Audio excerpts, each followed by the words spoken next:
Teachers in the 21st century, especially true for a section of UPSC educators or IAS training lobby, do not seem to desire respect as much as they seek power.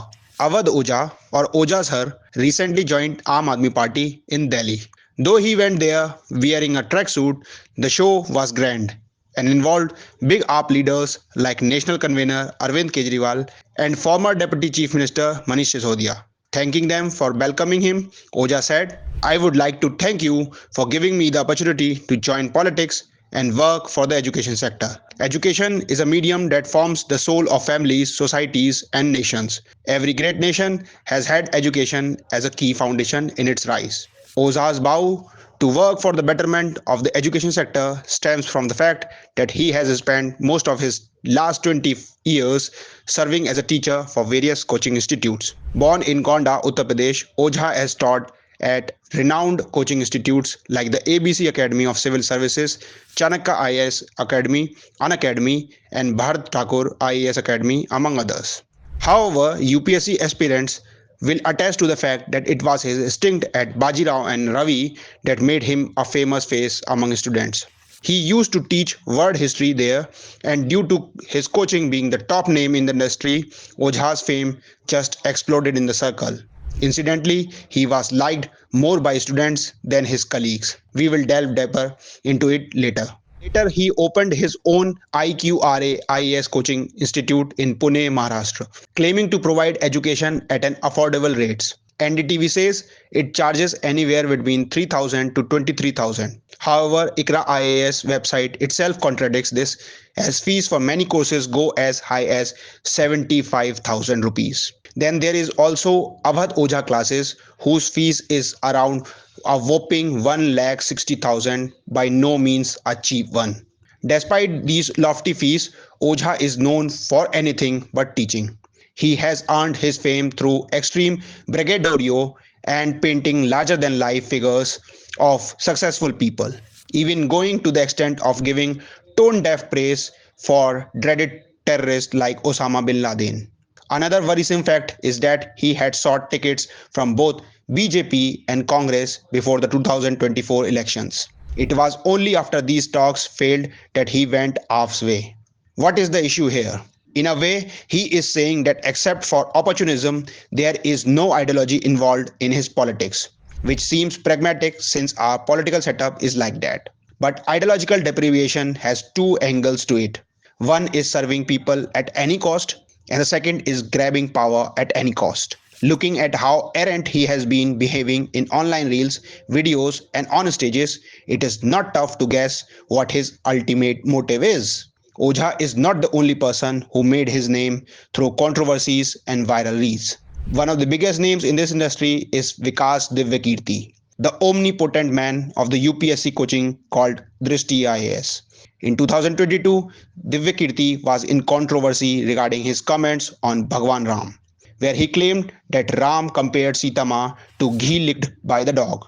After backlash, he went to a famous YouTube channel and claimed to have read about it from books and essays about Ramayana. One may wonder why such a teacher, who is aware of how texts are interpreted and rewritten, would not inform children about the origins of the text related to those events.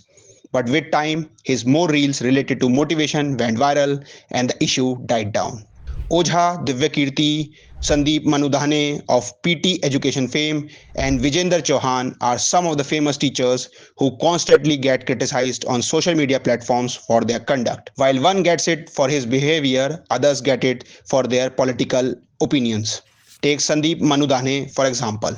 During his unacademy days, many in the comment sections accused him of political bias, but he kept denying it vehemently. The man now openly proclaims himself to be a Rahul Gandhi and Congress supporter, confirming students' doubt. Whether he has left teaching or not is still a puzzle, but such images of teachers do more harm than good for education. Now take example of Vijender Chauhan of entry अच्छी है लेकिन बैठने का तरीका थोड़ा casual है.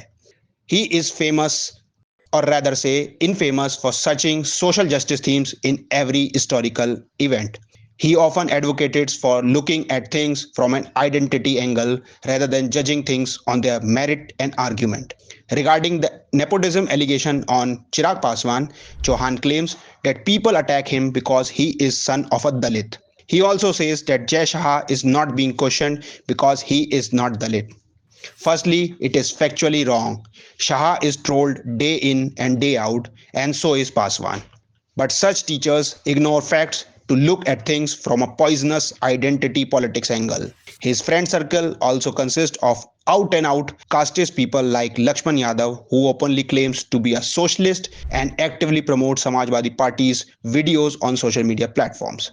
Such has been the state of affairs of UPSC coaching centers and teachers. Imagine judging a government policy based on a particular ideology. If it does not align with the ideology of the party in power, teachers will always end up teaching everything bad about that particular policy. So, for privatization, leftist teachers will talk about its impact on reservation while mentioning the possibility of increased efficiency as a passing note. Even while comfortably traveling and studying on a private train like Tejas Express, students will only criticize its introduction. They will be totally oblivious to the fact that comfortable reading in a train is not a luxury afforded to most travelers of government operated trains, which are again dependent on the old babus for efficient operation. Such is the disconnect from reality ideological teachers can produce, and we can see it on social media. Students join coaching, get poor education based on social justice theme, and when they do not qualify, join political consultancy firms or political parties propagating the same themes on social media. Meanwhile, enrollment fees and engagements on X, YouTube, and Facebook in these teachers' coaching centers keep increasing thanks to social media traction gained through pseudo intellectuality propagating a certain ideological point of view.